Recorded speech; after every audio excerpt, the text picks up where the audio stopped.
चला मला उशीर झाला, शाळेला सोडा.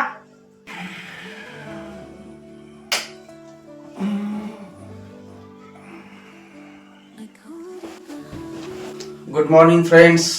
आज खूप आळस आलाय.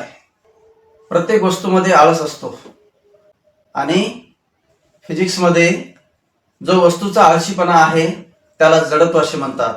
In physics the laziness of body is called inertia.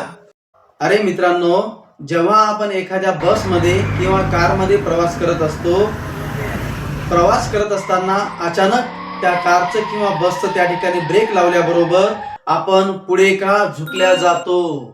केवळ झुकल्या जात नाही, कधी कधी थोबाड फुटतो. असं का होतंय? अनेक अब्जावधी वर्षापासून न थकता आकाशातील ग्रह सतत का फिरत आहेत? त्याचप्रमाणे मित्रांनो, हे ऍपल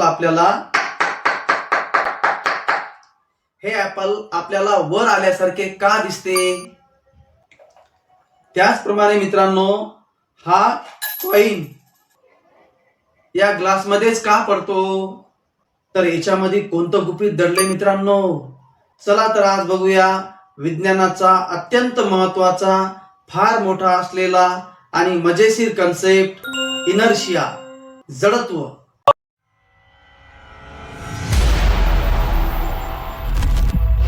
मित्रांनो, जडत्व म्हणजे काय?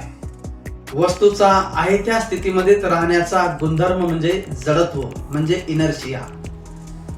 वस्तू स्वतःहून स्वतःची अवस्था न बदलणे ही जी टेंडन्सी आहे त्यालाच आपण जडत्व असे म्हणतो, इनर्शिया असे म्हणतो.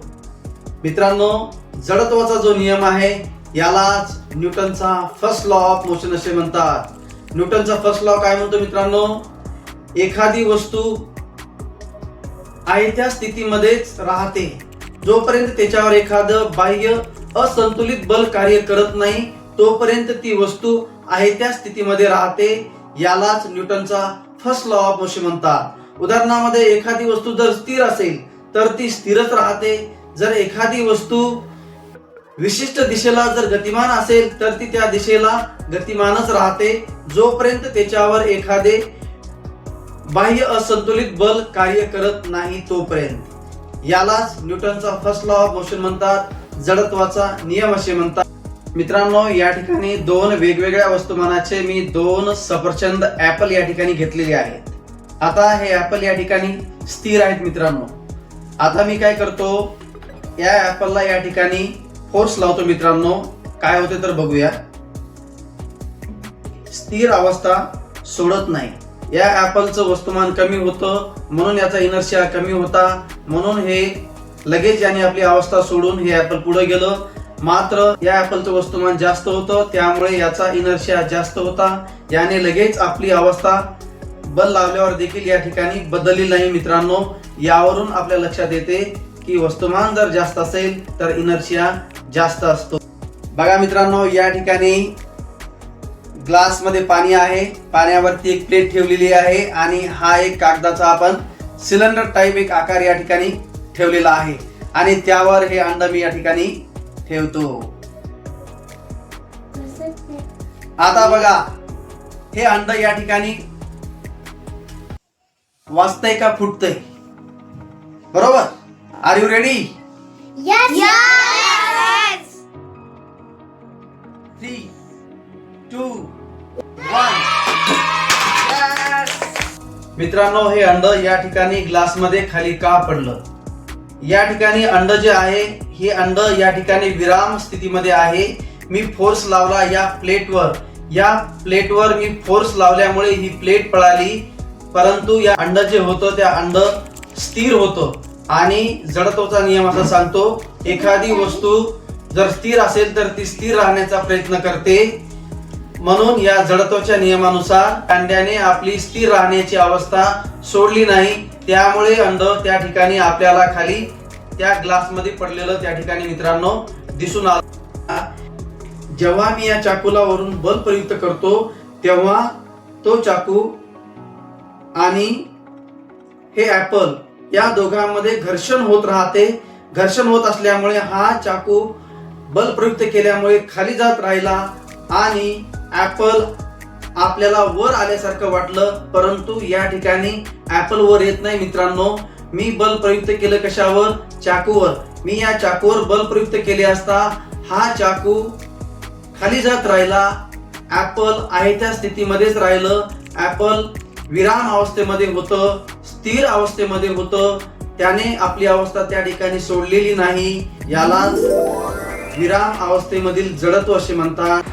मित्रांनो बघा, दैनंदिन जीवनासाठी आपण फॅन वापरत असतो. हा फॅन या ठिकाणी चालू आहे. आता या फॅनचं मी बटन ऑफ करतो. या ठिकाणी बटन स्विच ऑफ केले असता देखील आपल्याला फॅन काही वेळासाठी त्या ठिकाणी फिरताना दिसून येतो. मित्रांनो, पंखा बंद केल्यानंतरही का फिरतो? तर काय होते मित्रांनो माहितीये का? जेव्हा पंखा सुरू असतो तेव्हा त्या पंख्यामध्ये विद्युत ऊर्जेमुळे त्या ठिकाणी गती प्राप्त झालेली असते आणि हा पंखा वेगाने फिरत असतो. आणि वेगाने फिरत असताना त्या पंख्यामध्ये एका प्रकारचं एक गतीचं जडत्व त्या ठिकाणी निर्माण होते. आणि जेव्हा आपण पंख्याचं बटन बंद करतो, विद्युत सप्लाय त्या ठिकाणी बंद होतो. परंतु जडत्वाच्या नियमानुसार एखादी वस्तू गतिमान असेल तर ती गतिमान राहण्याचा प्रयत्न करते. त्याचप्रमाणे हा गतिमान असलेला पंखा आपली अवस्था सोडण्याला त्या ठिकाणी तयार नसतो, त्याला विरोध करत असतो. हा फॅनला इनर्शी ऑफ मोशन प्राप्त झालेलं होतं, त्यामुळे हा फॅन या ठिकाणी आपल्याला बंद केल्यानंतरही काही वेळ त्या ठिकाणी फिरताना दिसून येतो. मित्रांनो, धार काढणारा किंवा धार लावणारा ग्रामीण भागामध्ये माणूस तुम्ही बघितला असेल मित्रांनो. त्या ठिकाणी जेव्हा त्या चाकावर जेव्हा आपण चाकू किंवा विळा त्या ठिकाणी घासतो, त्या ठिकाणी आपल्याला एका विशिष्ट दिशेला ठिणग्या पडताना त्या ठिकाणी दिसून येतात. तर असं का होते मित्रांनो? कारण चाक जरी गोल फिरत असले, परंतु त्या चाकावर असणारा जो प्रत्येक कण आहे, प्रत्येक कण प्रत्येक क्षणाला आपली दिशा त्या ठिकाणी बदलत असतो मित्रांनो. आणि जेव्हा त्या ठिकाणी चाकू किंवा विळा घासला जातो तेव्हा तो कण त्या चाकापासून वेगळा होतो आणि वेगळा झाल्याबरोबर त्याच्या अंगी असणारा जे काही दिशेचं जडत्व आहे, त्या दिशेच्या जडत्वामुळे तो आपली दिशा आहे तीच ठेवण्याचा प्रयत्न करतो, म्हणजेच सरळ रेषेमध्ये राहण्याचा प्रयत्न करतो. पण त्या कणांच्या अंगी दिशेचे जडत्व प्राप्त झालेलं होतं. त्यांनी आपली अवस्था त्या ठिकाणी टिकून ठेवण्याचा प्रयत्न त्यांनी केला. त्यामुळे त्या ठिणग्या आपल्याला एका स्पर्शिकेच्या दिशेने सरळ रेषेमध्ये बाहेर पडताना आपल्याला.